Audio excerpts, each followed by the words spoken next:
Hello and welcome to the first New Moon Tarot reading for 2022. It is about a week late, but I always trust in these situations that it still arrives at the correct time. And so my intention is for this to be equally relevant as all of the other readings, and that in some way there is a reason why it is coming in later. There was certainly a reason from my side. The first week of this year has been very busy and things just needed to be at their own pace. But the reasons for the reading coming on the 8th of January may be different for each one of you, but no less relevant. Before I start, I just wanted to give a little bit of a public service announcement. In December, if you've been reading my newsletter, you might know this, I changed web hosting companies. So I'm now on a different platform, and I have heard from at least a couple of you that you're not able to access the website. And that will be to do with a caching issue with your browser. So the only way to deal with this is a sort of a bit heavy-handed, because it does actually remove all of your other browsing history as well, but is to clear the cache and your history in your browser, and then you should be able to access the site normally. Your browser is for some reason looking for the old version of the site and not finding it, which is why it's throwing up some strange images and things like that. If you don't want to do that, because I know that it can be inconvenient, then what I would suggest is to download a completely new kind of browser, one that you haven't used before, if you want to access my site and access it there.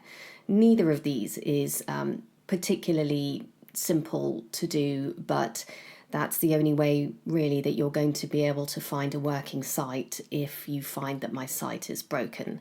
And my apologies for that. It's unavoidable when you move platforms, unfortunately. So on to the reading.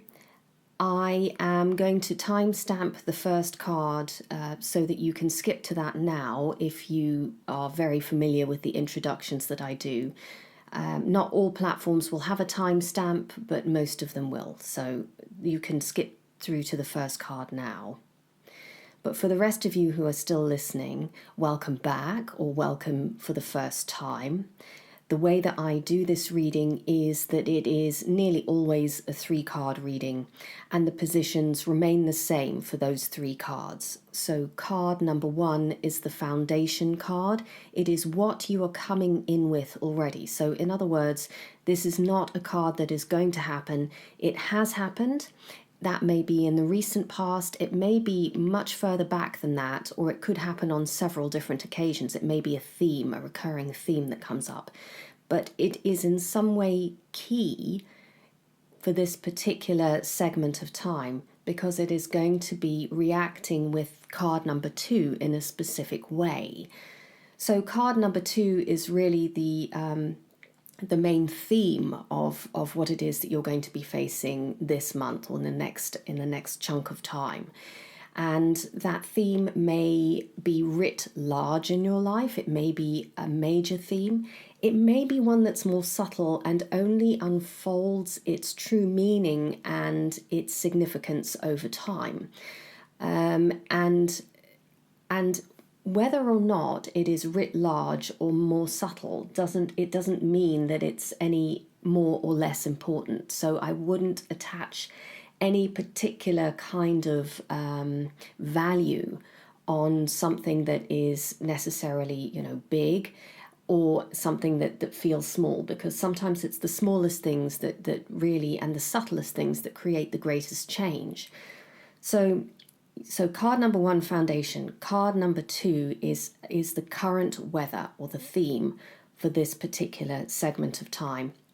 And then card number 3 is the agency card, or the tool card. It's the card where you can respond actively, or sometimes, sometimes it's more, not passive, but more receptively to the circumstances. It's one where you are able to meaningfully connect with the theme, particularly if the theme feels somewhat overwhelming or bigger than your own world. The Tool card is very much your own. It is where you meet with the rest of the world. So that is the layout for this reading. Sometimes I draw another card, but possibly not, or probably not. We'll see. And so I will now go on to the first card, which is the foundation card. So the foundation card for this month, and bear in mind that I have not turned the cards over yet. They are facing me face down, and I'm going to go to the card on the left, which is the foundation card for this month, and that is the Judgment card. Interesting that in the Röhrig deck that I'm using, which is a deck by Carl Röhrig, those of you who are familiar with my readings will know that I use this a lot. It is referred to as the Judgment, and I quite like that because what it does is there is a sense of significance about it that is in keeping with the card itself. The card is number 20 in the Major Arcana. The Major Arcana are our soul cards. They are the major archetypes. They are far less able to be connected with directly. They move us rather than we sort of move them. They move through us. They are generally associated with our own evolution through life, as personal as it is. Your own evolution is going to look very different from anyone else's. And I think that the biggest mistake that any of us can make with our evolution is to do the very, very common thing of looking at people around us and comparing our own evolution to others. And that can keep us stuck in other people's patterns, or it can keep us from moving forward because we are trying to live out a story that we think is our own but isn't. And the Judgment is actually key in this and speaks to this because it is about revelation. It is not one of the rookie errors that happens, and I certainly fell victim to this when I was starting to read, is that I mixed up justice and judgment. I thought that they were very similar because it seems like it. They both feel like they're to do with the courts, judicial systems and things like that. Whereas judgment is not, it's more of a cosmic judgment. It is the judgment of whatever it is that you believe in as a higher power. Whether you believe in that or not. If you don't, then that's your own inner higher power. But the Judgment is it's the second last card in the Major Arcana, which makes it incredibly significant, whereas Justice is number 11. And it is, as I said, revelation. It is when something in you wakes up to something in you or around you. That revelation can be really quite an obvious one. So many of you who are listening to this will look at the Judgment card and be able to identify with it quite readily. Those are those moments where the scales fall from your eyes, that the veil is parted, and it's not just that you see something or that something comes to life that within you, but that life will never be the same again as a result of that. You cannot go back, you can't unsee, you can't forget.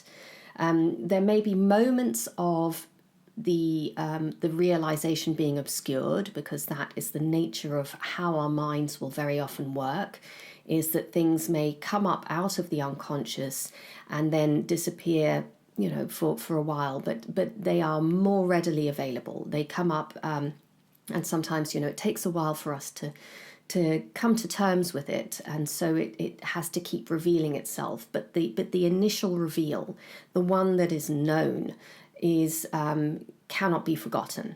It is remembered more easily. It is recalled more easily, and as a result, it is then there is a part of it that is then starting to be written into your life. You are able to integrate it or start integrating. But the integration doesn't happen immediately, or the integration has happened beforehand, if you see what I mean. There is more of an integration and then there is the realization. Sometimes it can happen that way around. So you can have a revelation which then leads to integration, or you can have the integration and then you look and go, oh my goodness, that's what's been happening. So you may relate to one or the other. But for those of you that can't go and pinpoint the judgment, then don't worry about that. It isn't that it hasn't happened. It is just simply, as I was saying earlier, it is something that is more subtle, and it is going to be something that rather grows with time rather than just, jumps out and reveals itself, sort of ta-da. So it's it really is it is very particular to you. So if somebody has an aha moment, that light bulb moment, and you feel like you haven't, then that does not in any way say that one is more successful than the other.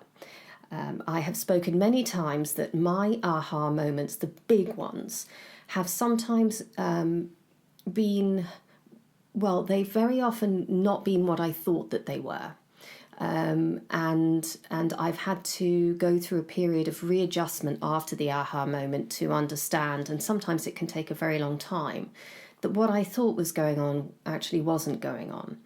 And the other aha moments that I've had have been less aha and more, to do with the revealing of an emotion, the revealing of a part of myself that feels both familiar and strange at the same time. And they are more, it's not that they are subtle, but they are also sometimes more mundane. You don't have to have angels coming in with trumpets. I know that the judgment card is with the angel with the trumpet, but that is symbolic. This is a major arcana card. If we were to have the full experience of the major arcana card, we would be losing touch with reality, and therefore we would be losing touch with our lives, our own mundane, personal lives. Or as James Hollis says, our chunky, clunky selves. So don't look for angels. Angels come in disguise. And the judgment is an interesting card. So we're starting the new year with the judgment card, with a major arcana. Interesting that it's got a 2 in it. And then, of course, the judgment itself, the figure, is the high priestess who has now opened her eyes. So there is another 2 card. We're in 2022, so that's interesting in and of itself. But there is something here about the high priestess, the connecting in with those liminal spaces, that has allowed her eyes to open and see. And she is looking directly at us.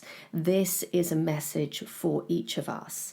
And this is to do with the reflection of the high priestess in each of us and what it is that she means.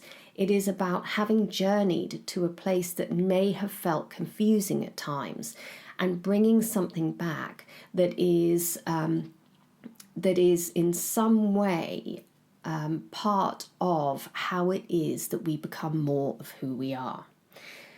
So that is the foundation. That has already happened, is in the process of happening, and it is going to connect with card number 2, which is the main theme for this month, and that is the Ace of Swords.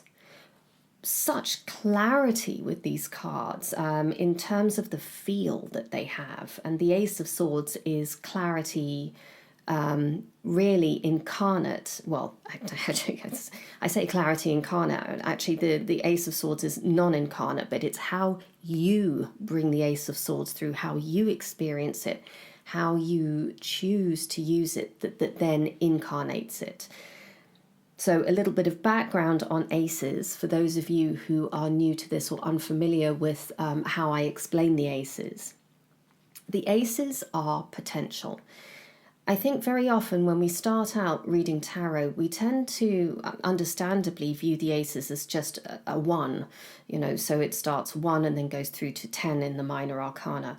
The aces are very different from cards 2 through to 10. And the reason being is that each ace is a blueprint of its suit. So the Ace of Swords is the blueprint for all things to do with the mind, to do with the intellect. It is ruled by the element of air. So it is very much, in terms of the Ace of Swords, a certain kind of omniscience, a certain kind of acuity in thinking and in your speech and how you communicate. But of course, I can describe how it can be experienced, but of course the Ace of Swords cannot be experienced fully. Again, like a major arcana, the Ace of Swords resides outside of the human realm. And it is how we work with the Ace of Swords that then gives it its shape 2 through 10. The Ace of Swords represents an opportunity, and it really is an opportunity in as much as it is one that is there for the taking. And if you don't take it, it doesn't happen. We need to meet aces halfway. That's why in the Waite-Smith version they are sort of being presented to us by a hand, a disembodied hand. They are coming from the non-incarnate world, and it is up to us to bring them into the incarnate world. It demands our action.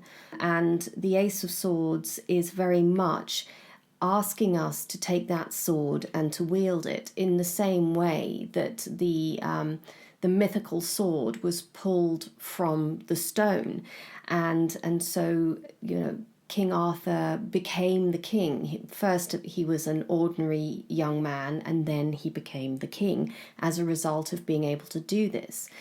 And one of the reasons why he was able to do this and nobody else could was because there was a sense of openness and innocence about him. And that means, in as much as I can interpret the drawing down of the sword here, is being open to what it is that the sword means for you. I have my trusty Röhrig handbook here because most of the writing is German on the card, and it just felt right to go in and dip into the book to see what it is that is said there. And the minors have very, very short explanations here, but I think that this is very much in keeping with the whole feel that this reading is evoking at the moment. And that is that the Ace of Swords is the new chance, clear decisions and liberating thoughts, a new path. Again, I love the use of the new chance. It's a bit like the judgment, the new chance. It's almost suggesting that it knows what the new chance is. It's not just simply a random chance. It is something that is quite specific, which suggests to me that it is something not unfamiliar to you. It may be coming in a different form. And it is about, so yes, the Ace of Swords are about the intellect and the mind. But I think to limit it to simply being mental processes is not correct, because all of the minors represent situations that involve all of the suits all at once. But I think that what it means is that there is a certain amount of mind or intellect related activity to do with it. Part of the decision is to do with the mind, and part of it, I think, or a great part of it, is to do with clarity. And that works in conjunction with the judgment card, because there is the high priestess in sort of an angelic form, her eyes open. There is clarity, there has been revelation, there is new information, there is a certain knowingness, and it's not only on an intellectual level because of the judgment card. It is to do with a deeper knowing. something that changes the very cells of your body, metaphorically speaking. It's not simply one of those ones where you think that you know or you state that you know, but actually the underlying unconscious processes unpick that and unravel that almost immediately, because there is a very big difference between having an insight and then actually being able to act in alignment with that. Here, it suggests that the insight has in some way been integrated, been absorbed, and that there is new action that is available based on that. It is not simply about having the same thought, again, the same realization, understanding, and then doing the same old thing again. This is about doing something differently, because this is much more of a vertical experience. It's not just on the horizontal. The Ace of Swords, for me, is in line with the trumpet in the Judgment. There is an alignment with all of this, body, mind, and spirit. And there is a new opportunity, but you are going to need to take it if you want it. This is not now. Okay, maybe I might be speaking about myself here, but as soon as I hear that word, there's an opportunity, but you're going to have to take it. My first port of call that my mind goes to is, well, but what happens if I miss it? What happens if I miss the trick? Not because I have decided to pass on it or I was indecisive, but simply because I didn't notice it when it was there. Well, the intention here is that you will notice it, because the Judgment suggests that again, it's that change is fully aligned, and therefore it's not going to be sitting in a blind spot of yours anymore. There is going to be something where the reason why you take it, or there's something new happening, is that something new is only there because you've noticed it, because there is something new in you, if you see what I mean. So in other words, because you've changed, that opens the door, which means that you are already standing in front of it. And the door wouldn't be opened if you hadn't changed. You wouldn't see it because it wouldn't be possible. And so the insight that comes from the Ace of Swords is one that comes from the inside and moves outwards. It will then be reflected back to you in the world, whether that is in an event, a situation, a person, a group, an opportunity, an invitation, an idea, something that feels right for the first time, something that feels right and new. It may be so different. I know it's working on a similar theme. That's what I was saying earlier, is that this is not an entirely new thing, but it may feel very new to the point where you are recognizing it for the first time. And then it is up to you to say yes to it if that's what you want. I would suggest that it is what you want, though there is a need to be clear about the fact that if there are any kinds of hidden intentions or motives that you're holding, or ideas about it that may be outdated. So what you get and what you think you're going to get might be slightly different, but what you do get will be in absolute alignment with the newness that has emerged in you. There may be a part of your mind that's still stuck with an idea of what it should look like, but actually what it does look like is much more reflective of who it is that you're becoming. Because we're dealing with a major arcana card and an ace, it is sometimes quite difficult to come up with the words with things that are very much not situated entirely on this plane. In fact, they are situated mostly on another plane. But trust that with the Ace of Swords, you have the equipment to notice it, because the Ace of Swords itself is the ability to recognize the Ace of Swords. And the final card, which is the agency card or the tool card, which I think will be quite interesting to see, given the fact that we've got two non-incarnate cards, is how you can engage meaningfully where you meet them on this plane in which you live, is the Queen of Wands. So we now have a major arcana, an ace, and a court card. So it's interesting that we don't have any 2s through 10s, but we have every other kind of card.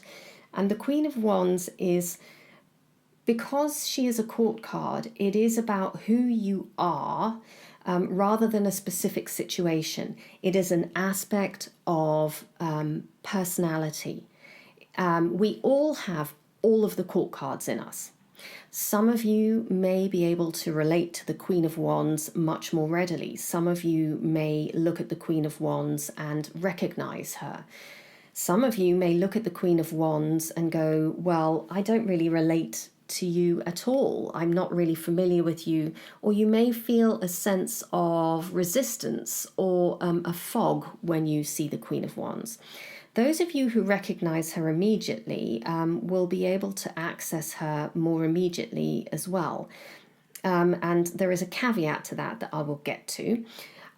Those of you who do not recognize or cannot relate, or in some way not able to relate even if you want to, then the Queen of Wands is absolutely for you. Because one of the things about the court cards is that we are really, I think, when I work from a Jungian perspective, the idea is not to have a particular weighting towards a particular court card that is so heavy that the other ones kind of pale into insignificance. Because what happens is that unless and until we are able to be more aware of each of the court cards, each of those aspects of our personality working through us, the other ones will still be present, but they will be in the unconscious. They will be acting out in the shadow side of things.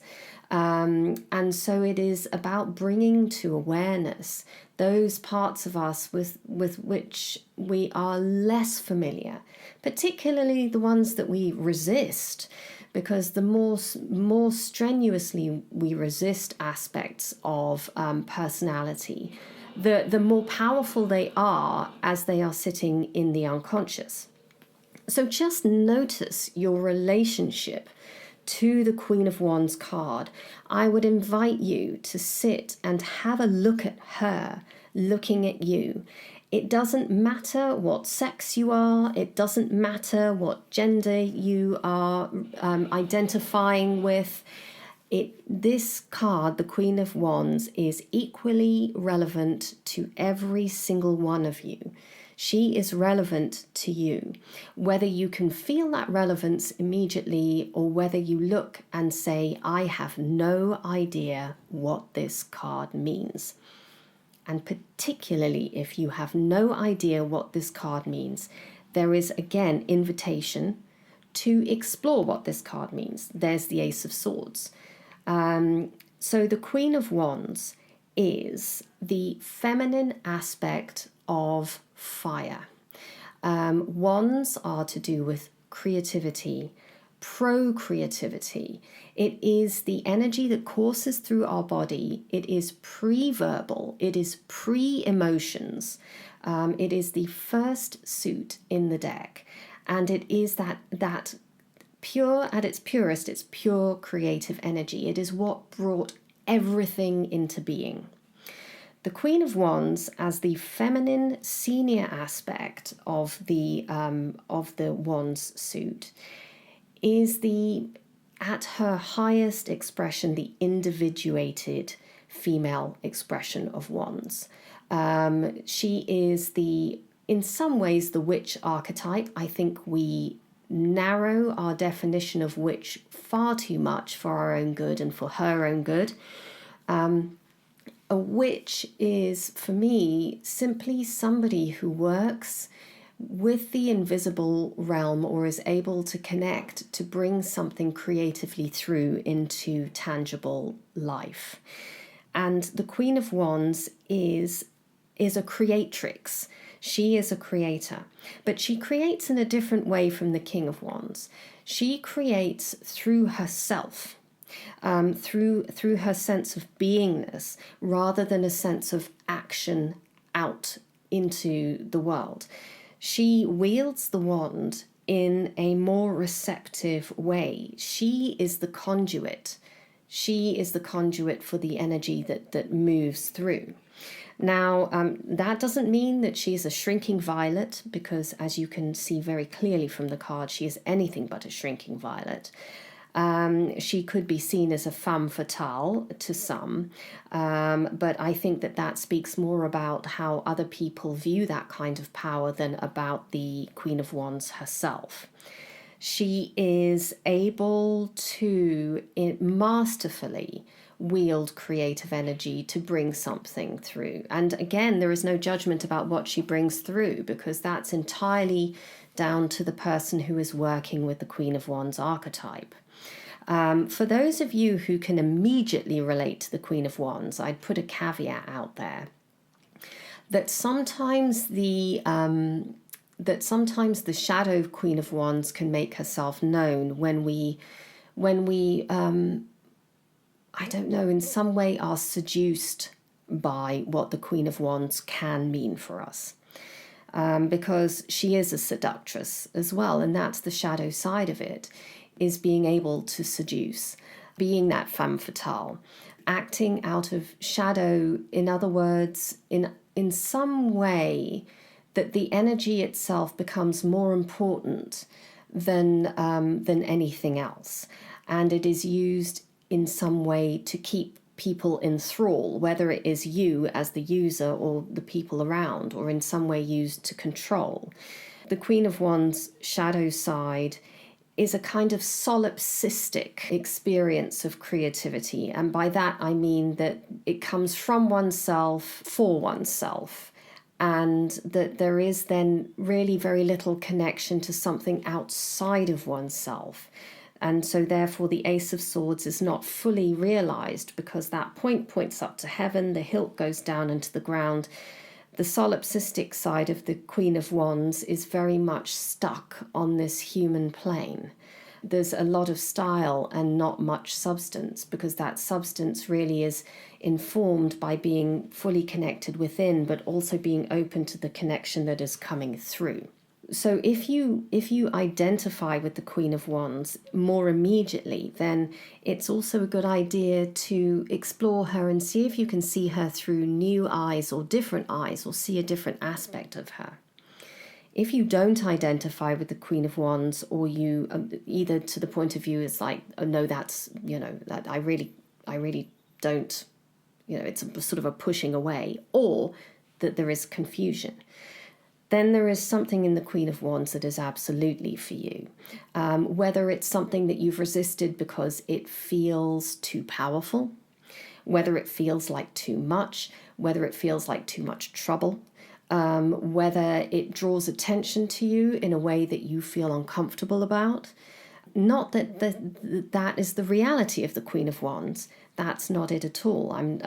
But what she is doing is showing something up to you about how it is that you feel about an aspect of yourself.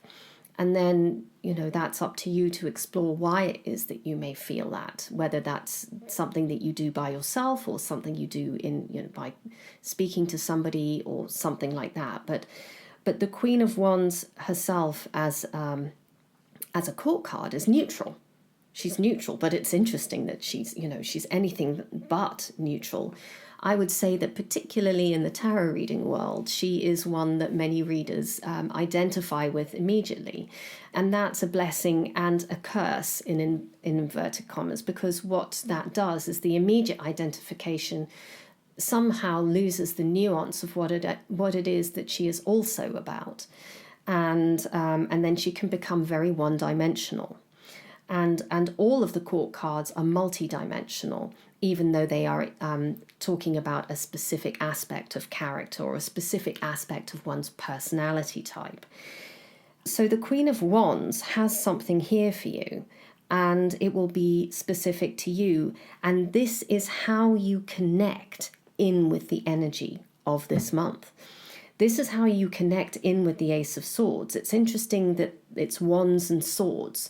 The receptive part of that actually being the Queen of Wands. If it had been the Knight of Wands, then that would be very different. That would be very, very active, go-getting, masculine energy.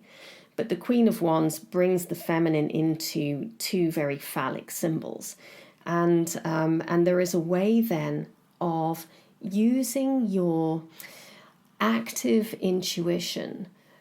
And I know that that sounds a bit at odds with itself, but it's active intuition to connect with the wisdom that is being presented to you, to connect with an invitation to something that has come about as a result of the revelation from the judgment and the experiencing of something new within yourself, which is also reflected out in the world. And because of that, then this opportunity comes, the new opportunity. And the Queen of Wands is the lens through which you find this, the lens through which you view it, through which it is able to be identified and interacted with. I thought I'd just head to my book again to look up the definition of the Queen of Wands. And this is what it says. Mature, feminine, fiery energy, will and endurance, power to assert oneself, warmth, maturity and depth, capacity to feel love. So if one of those statements stands out, then I would suggest that that is the recognition in you of something that is in front of you, that is then able to be interacted with. And it might actually even be the recognition of the Ace of Swords itself. And that idea of being able to take that knowing, that insight, and to bring it down and to use it. And again, as I said, this is about the mind and the intellect with the Ace of Swords, but it affects every single area of life. It can have anything, it can have any kind of form in this everyday life, because as I said, every situation involves every suit, and every suit holds every other suit in it, if you see what I mean. They cannot be entirely separate. They are only separate from each other in the ace form.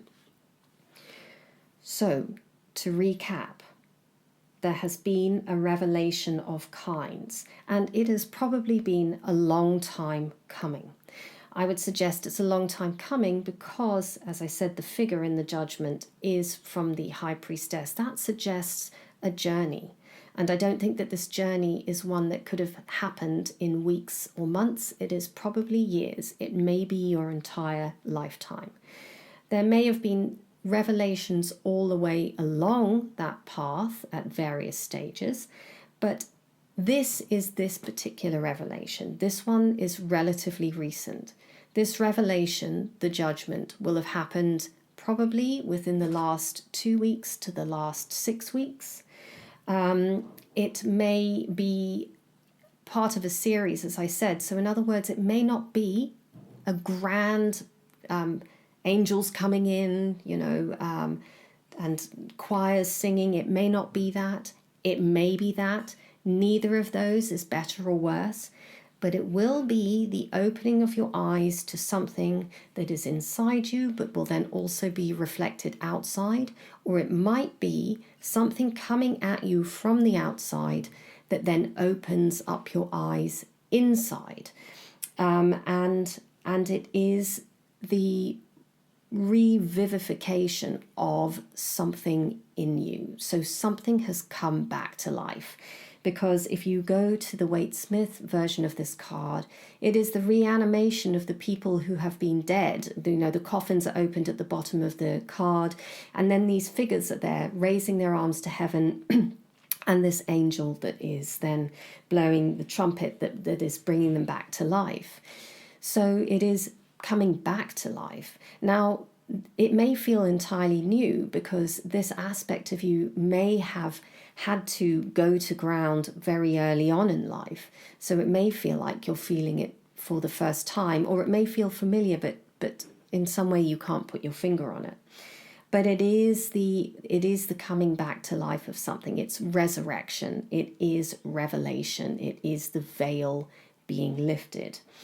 And that is going to lead you into the opportunity to take a chance. I'm not saying take a risky chance or anything like that. That is my slight public service announcement for the reading. Because if you're working with the Judgment and the Ace of Swords, then then what it is, the opportunity that presents itself to you will be entirely in alignment and in keeping with what is working in your highest interests. So this is the new chance.